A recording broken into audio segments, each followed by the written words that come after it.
Racing ang pinagas ni Kuya, 97 octane. Tapos yung motor niya ano lang, 110 lang yata yan. So anyways, today is December 15, 2023. At dahil nakuha na nga tayo ng 13 month, pararanasin natin ang full tank si Rousey.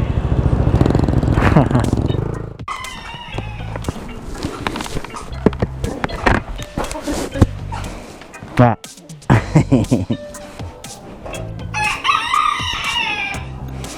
Tagal kong di nagamit si Rousey eh. Alikabok lang. Susi baby, susi.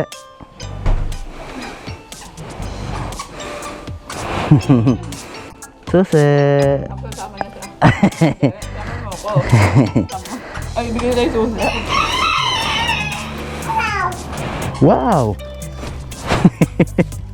Bakit? Max, gusto niya na mag-walking eh.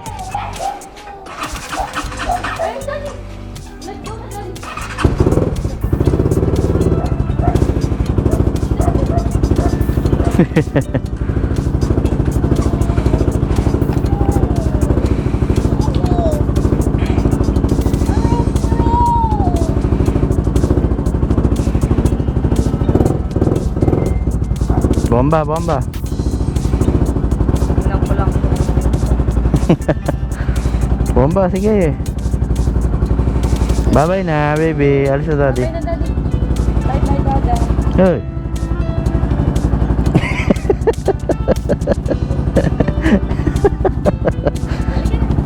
Bye-bye. Love you. Bye-bye. Bye-bye.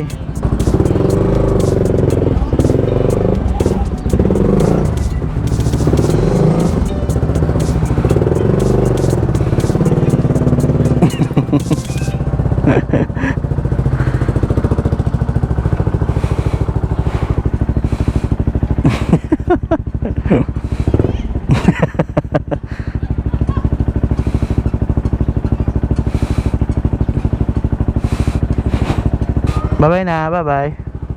Bye-bye. Alright, so it's been a long time mga tol. Kumusta naman kayo? Again, sa mga nakasubscribe sa akin sa YouTube, ano, pag hindi ako masyadong nakakapag-post sa YouTube, active naman ako sa Facebook or minsan sa TikTok, ganun. So pwede naman tayo mag-interact doon. So ngayon wala talaga akong masyadong makontent pa eh. Parang nagiging focus lang muna ako sa work, sa money making, ano, sa YouTube kasi although nagkakapera ako, pero napakaliit lang po. Tsaka hindi pa naman ako nakakasahod sa YouTube ever since na mamonetize ako, kasi nga hindi naman tayo sikat eh. Hanggang ngayon nasa parang $40 pa lang yata earnings ko sa YouTube. But it's okay. So isa pala sa gusto kong mapag-usapan lang natin ngayon is yung mga pinlano ko nung 2022 ng bagong taon. Na makamit ko sana ngayong 2023, ano, pero hindi natin nakamit kasi nga hindi lahat nakamit natin, kagaya nung subscriber counts. Kung di ako nagkakamali, pinangarap ko magkaroon ng 50k subscribers.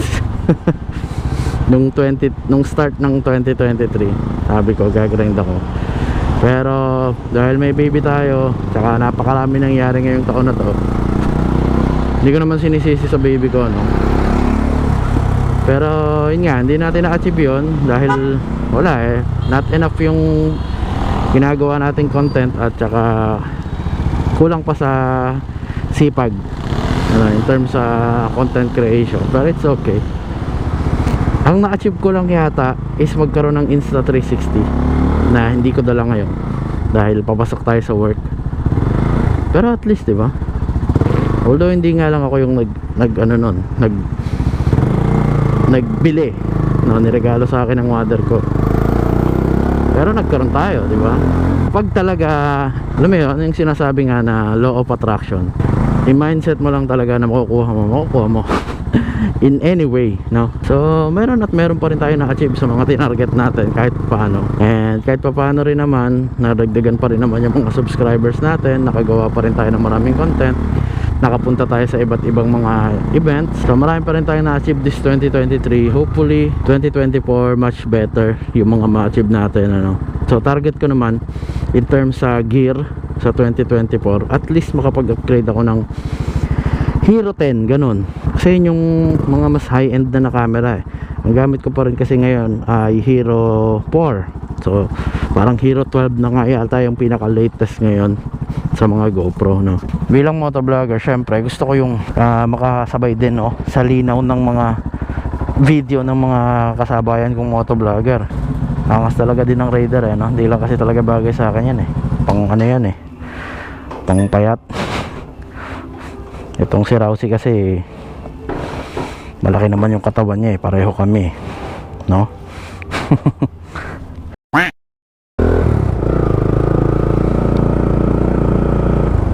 Ay nako,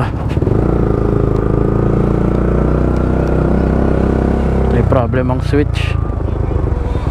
Pag nagpapalit ako ng from high to low, minsan nawawala yung low, minsan nawawala yung high. Pero malakas pa yung ilaw eh. So anyways, today is December 15, 2023. At dahil nakuha na nga tayo ng 13 month, pararanasin natin ang full tank si Rousey. Alright. Racing ang pinagas ni Kuya, 97 octane. Tapos yung motor niya ano lang, 110 lang yata yan. Gana tong cellphone. Full tank po, fuel save, gas.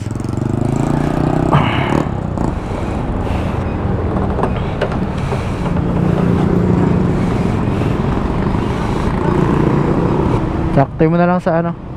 Ayan, okay na yan kuya. Okay na po yan.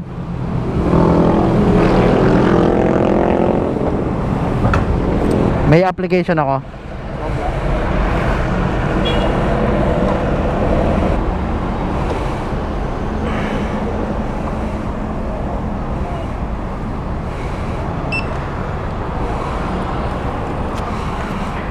.5 liters, 515 pesos.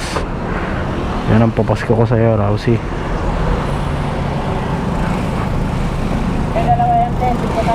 Ay, ang bigat tuloy.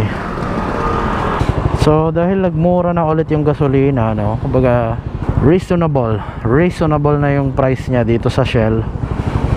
So dito na ulit ako nagpapagasolina, and the reason is dahil meron tayong application. Kahit pa paano, alam ko every 125 pesos meron kang 1 point. So currently meron akong 443. Ay, nalaglag ang ballpen. Alright, currently meron akong 443 pesos dito. Ang katumbas nun ay half in cash, no, half.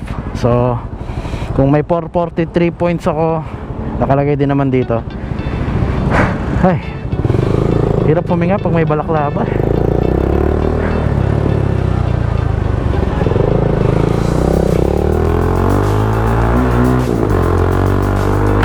So ang katumbas ng 443 points ay 221 pesos in cash. So kapag naipon-ipunan pa natin to, the next time na kung wala man tayong pera or what, shish, ang bigat ni Rousey. Yun nga, so next time kung wala tayong hawak na pera tapos kailangan na natin magpagas, pwede natin gamitin tong points na to. 200 pesos, ano rin yan eh. Abot ko rin dyan ng mahigit na eh, 3 litro, 4 gano'n. So anyways, Merry Christmas sa ating lahat, ano. It's been a roller coaster ride this year. As always, maraming ups and downs, and ganun talaga. Merry Christmas and Happy New Year sa ating lahat. Hindi ko man na-achieve karamihan sa mga goals ko for this year. Meron naman mga ilan. Karamihan din kasi sa mga naging goals ko eh medyo unrealistic. So, kumbaga, let's aim for higher, di ba? Di ba natin ma-achieve, at least nag-try tayo. So, as a content creator, one of those targets o goals na sinet ko sa sarili ko is yung dami ng subscribers at upgrade na rin ng mga gadgets, mga camera, diba? So nakapag-upgrade naman tayo, nagkaroon tayo ng Insta360 at ano pa ba yun. So marami pa tayong i-upgrade someday. So anyways, dito ko natapusin yung ating vlog na maikli.